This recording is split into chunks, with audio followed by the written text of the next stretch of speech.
First contact gone wrong. Captain Elena Rodriguez stood at the helm of the ESS Horizon, Earth's most advanced deep space exploration vessel, as it emerged from the slipstream at the edge of the Vega system. The ship's quantum sensors had detected unusual energy signatures hours earlier, drawing them off their planned survey route.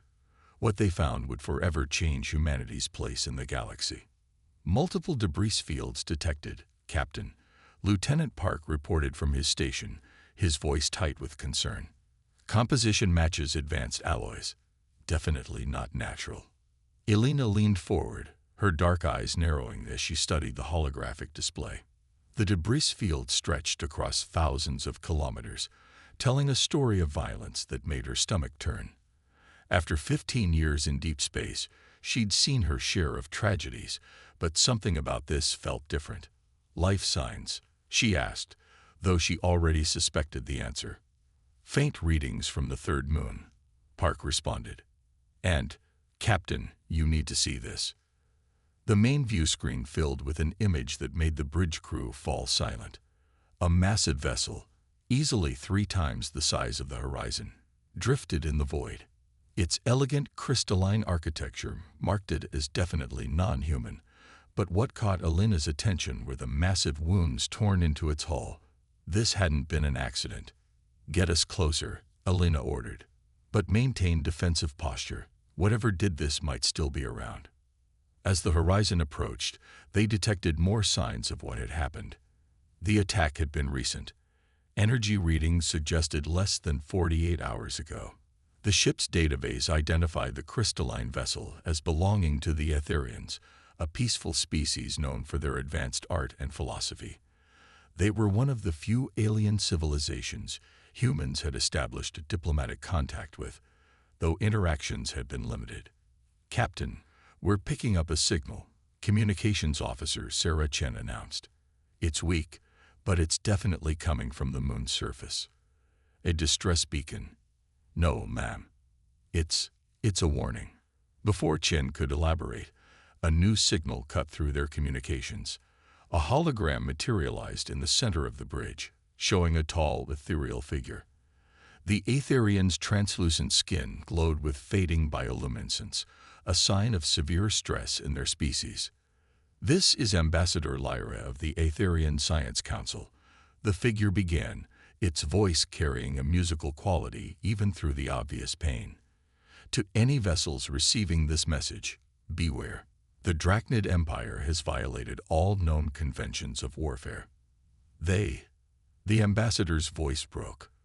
They targeted our younglings. Our research station was purely civilian.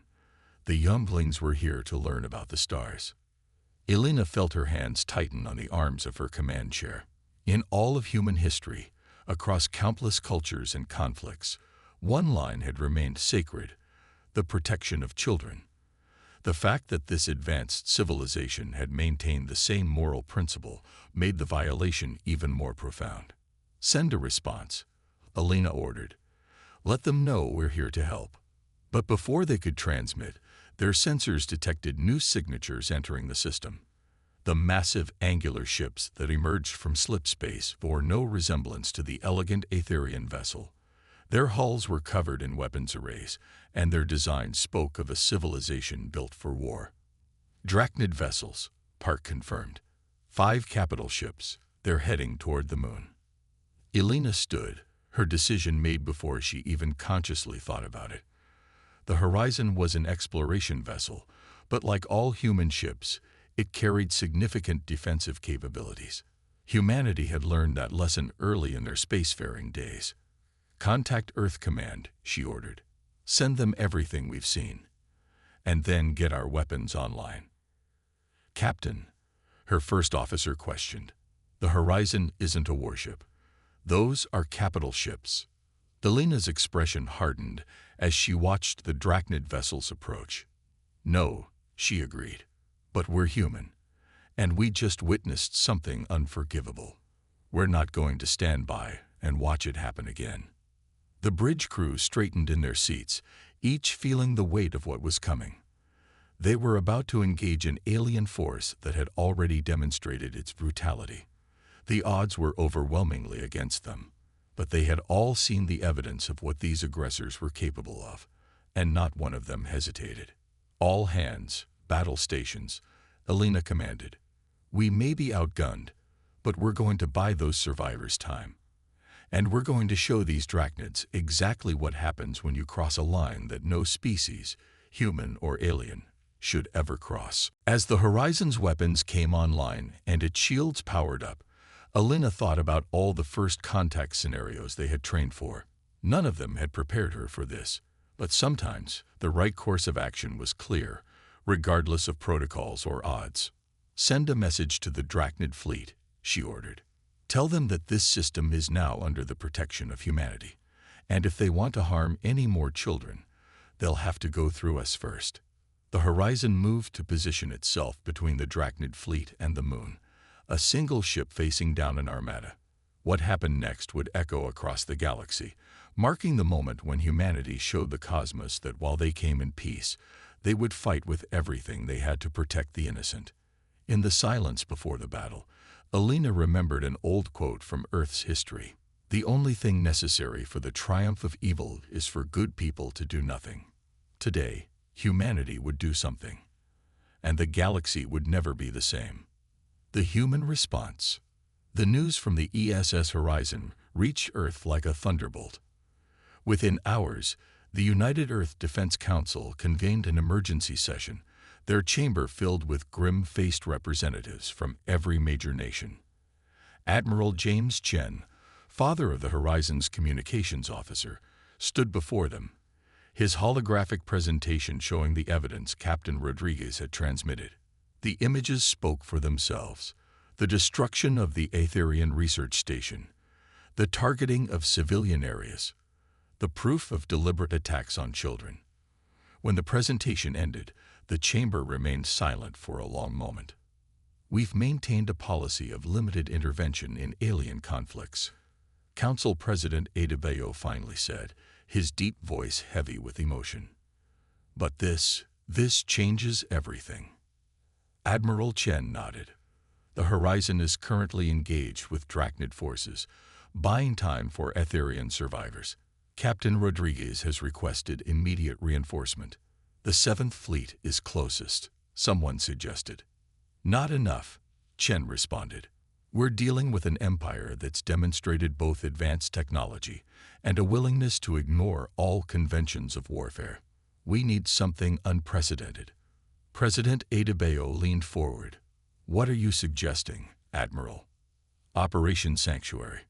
Chen's words caused a stir in the chamber. "We've had the plans in place for years. A full mobilization of Earth's combined fleet, designed to respond to an extinction-level threat. This qualifies." Screens around the chamber lit up with tactical displays as Chen continued. "The Drachnids have superior technology, but they've never faced humanity in combat. They don't know our capabilities, our tactics, or most importantly, our resolve when protecting the innocent." In orbit above Earth, ships were already moving. The massive carriers Phoenix and Thunderchild broke formation, their hangars opening to launch squadrons of fighters. The battleships Shiva and Excalibur powered up their main guns, their crews running combat drills with a new sense of urgency. Back on the Horizon, Sarah Chen worked frantically at her communication station, coordinating with the surviving Aetherians on the moon's surface. The ship had managed to bloody the Drachnid fleet's nose with a series of hit-and-run attacks, using the debris field for cover, but they couldn't keep it up forever. "Their shield technology is adapting," Lieutenant Park reported, his fingers dancing across his console. "Each hit does less damage than the last." Captain Rodriguez nodded grimly. "Then we'll have to get creative. How are our guests doing?" In the Horizon's medical bay, Dr. Maya Patel worked alongside her team to treat the injured Aetherians they'd managed to evacuate. Among them was Ambassador Lyra, whose crystalline skin had regained some of its natural luminescence. "Your bodies are so different from ours," Lyra observed as Maya treated a wound. "Yet you risk them to protect strangers." Maya smiled sadly.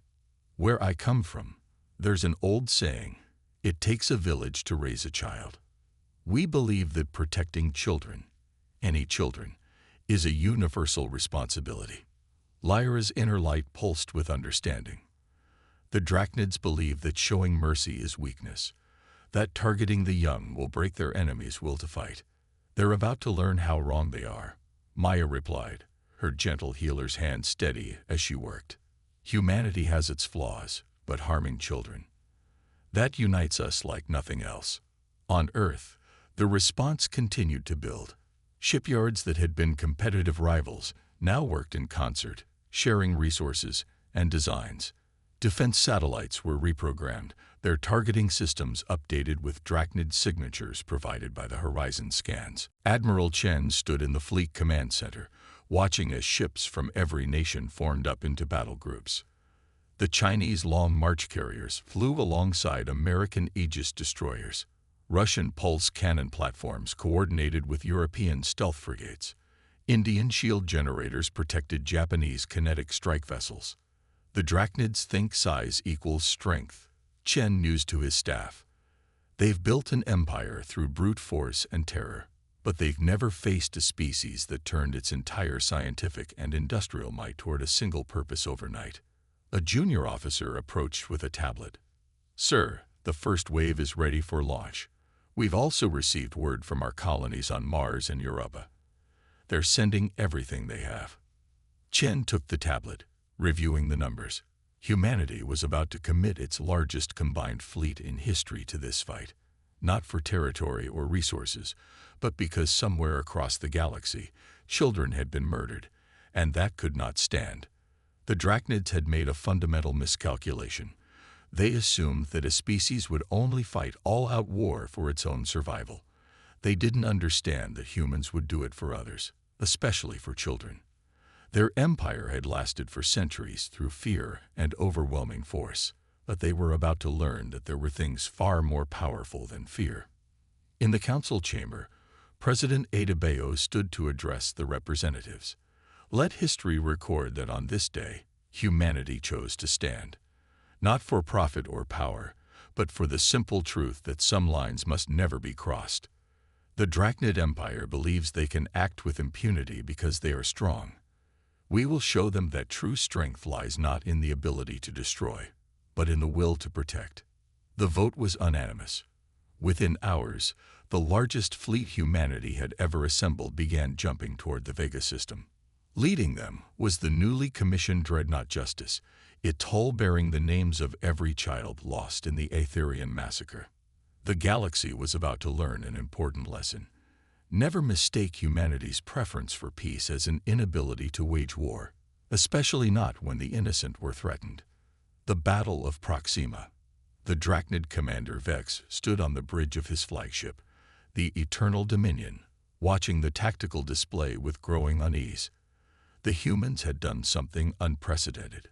They'd managed to predict where his fleet would emerge from slip space, and were waiting in ambush. The Proxima system blazed with weapon fire. Human vessels, smaller but far more numerous than his capital ships, swarmed through the debris field that had once been the system's outer asteroid belt. Their tactics made no sense to Vex's military mind. They were sacrificing perfect attack formations to save damaged ships, dividing their forces to protect civilian installations that held no strategic value. Primitive emotional thinking, he growled to his subordinates. They waste resources protecting the weak. It will be their downfall. On the bridge of the Justice, Admiral Chen watched the same battle with different eyes. The Drachnids had superior weapons, but they were predictable. Centuries of unopposed dominance had made them rigid, inflexible. They expected their enemies to either flee in terror or throw themselves into suicidal frontal assaults. Task Force Theta, execute Maneuver 7, he ordered. A group of destroyers broke formation, appearing to retreat in disarray. The Drachnid ships pursued, their massive weapons charging, exactly as planned. Now, hidden in the debris field, squadrons of fighters launched from stealth carriers. They streaked toward the Drachnid ships' exposed flanks, their weapons modified based on data from the Horizon's encounters. The Drachnid shields, optimized to repel capital ship weapons, struggled against the swarm of smaller impacts. Aboard the ESS Horizon, now serving as a fast attack support vessel, Captain Rodriguez coordinated with the Aetherian survivors they'd rescued. Ambassador Lyra had provided crucial intelligence about Drachnid shield harmonics, allowing human engineers to develop countermeasures in record time. Their arrogance is their weakness, Lyra observed, watching the battle through the Horizon sensors. They believe that because they have dominated through fear for so long, it is the only way to exist. Sarah Chen, working nearby, looked up from her console. Fear can make you run, or it can make you fight harder than you ever thought possible. They're about to learn which one humanity chose. The battle continued to evolve. Drachnid commanders, frustrated by their inability to corner the human fleet, began making mistakes. They separated their forces, trying to chase down what they thought were easy prey, only to find themselves isolated and surrounded. "Sir," Lieutenant Park called out from his station on the horizon. "The Drachnid flagship is changing formation. They're pulling their forces back, concentrating their firepower." Captain Rodriguez nodded. "They're finally learning. But so have we." She opened a channel to Admiral Chen. "Sir, they're setting up for their standard overwhelming force tactic, just like the Aetherians warned us about." Chen's voice came back calm and steady. "Then it's time for Phase 2. All ships, execute Operation Lighthouse." Across the battlefield, human ships began moving in what seemed like random patterns. But to the trained eye, they were creating gaps in their formation, gaps that appeared to offer the Drachnids clear shots at vulnerable targets. Vex saw the opportunity and took it. All ships, full power to forward weapons. Crush their center, and the rest will fall. The Eternal Dominion's main gun began to charge, drawing power from throughout the massive vessel. That's when the humans revealed their true plan. As the Drachnid weapons reached full charge, dozens of small, stealthy vessels that had been hiding in the debris field activated powerful electromagnetic pulse devices. The coordinated burst caught the Drachnid ships at their most vulnerable moment, when their power systems were fully committed to their weapons. The effect was devastating. Shield harmonics collapsed. Weapon systems overloaded. Communication arrays burned out. The mighty Drachnid fleet, which had terrorized the galaxy for centuries, found itself reduced to basic maneuvering thrusters and backup life support. "All ships, close in," Admiral Chen ordered. "Disable their engines but leave their life support intact. We're not here for revenge. We're here for justice." The human fleet moved with precision, disabling the powerless Drachnid vessels one by one. Marines prepared for boarding actions, their training modified by Aetherian insights into Drachnid ship layouts. On the Eternal Dominion's bridge, Vex watched in disbelief as his mighty fleet was systematically neutralized by an enemy he had dismissed as primitive. "Impossible," he growled. "We are the Drachnid Empire. We do not surrender." "This isn't about surrender," came the response from the human fleet. "This is about accountability. You will face justice for your actions against the Aetherians. Your empire will learn that strength without compassion is no strength at all." As the battle wound down, news spread quickly through both fleets. The humans had achieved what many thought impossible. They had defeated a Drachnid battle group not through superior technology or overwhelming numbers, but through adaptation, coordination, and an unwavering determination to protect those who couldn't protect themselves. In the Horizon's medical bay, Dr. Patel treated wounded from both sides. "Your people fight with incredible skill," an injured Drachnid soldier remarked, surprise evident in his voice, as she tended his wounds. "We fight hardest when we're fighting for others," she replied simply. "Especially for children. Remember that when you return to your empire. Remember why you lost today." The Battle of Proxima would be remembered as the turning point, the moment when the galaxy realized that humanity's technological advancement wasn't what made them formidable. It was their capacity to unite, to adapt, and to fight not for conquest or domination, but for the protection of all sentient beings. The Drachnid Empire had finally met a force they couldn't intimidate or overwhelm. They had discovered, too late, that true power lies not in the ability to destroy, but in the will to protect and preserve. The galaxy would never be the same. The price of victory. The aftermath of the Battle of Proxima rippled through the galaxy like waves in a cosmic pond. On the captured Drachnid flagship Eternal Dominion, now temporarily under human control, Admiral Chen stood before a secure communications terminal, speaking with a most unexpected contact. "We represent the reformed path," the cloaked Drachnid figure explained, its voice disguised but carrying unmistakable urgency. "A growing movement within our empire that has long opposed the military's brutal tactics. The defeat at Proxima has finally given us the leverage we need." The admiral studied the figure carefully. After decades of military service, he'd learned to trust his instincts about people, even when those people weren't human. "You're taking an enormous risk contacting us. Less than the risk of allowing our empire to continue down its current path." The figure leaned forward. "The truth about the Aetherian massacre is spreading through our worlds. Many are horrified, especially our younger generations. We need your help to prevent our hardliners from dragging us into a war of extinction." Meanwhile, aboard the ESS Horizon, Captain Rodriguez walked through corridors that bore the scars of recent battle. Emergency repairs had sealed the hull breaches, but the ship's wounds went deeper than mere physical damage. Every crew member had lost friends in the fighting. She entered the Memorial Garden, a hastily converted cargo bay where crews from across the fleet came to mourn their fallen comrades. The walls displayed holographic images of those lost in battle, humans and Aetherians alike. Ambassador Lyra stood before them, her crystalline form pulsing with a deep blue light of mourning. "Your people pay a heavy price for helping us," Lyra observed as Elena approached. "We knew the cost when we chose to fight," Elena replied, touching a nearby display showing the face of a young engineer who had sacrificed himself to save his section when a Drachnid torpedo breached the hull. "But there are some prices worth paying." In the ship's science lab, Dr. Maya Patel made a breakthrough that would change the course of the conflict. Working with both Aetherian scientists and reformed Drachnid prisoners, she discovered something extraordinary about Drachnid biology. Their aggressive behavior isn't just cultural, she explained to a gathered group of human and alien officials. Their ruling class has been using chemical augmentation for generations, enhancing aggression and suppressing empathy. They've literally been drugging their own people into becoming warriors. The revelation sent shockwaves through both fleets.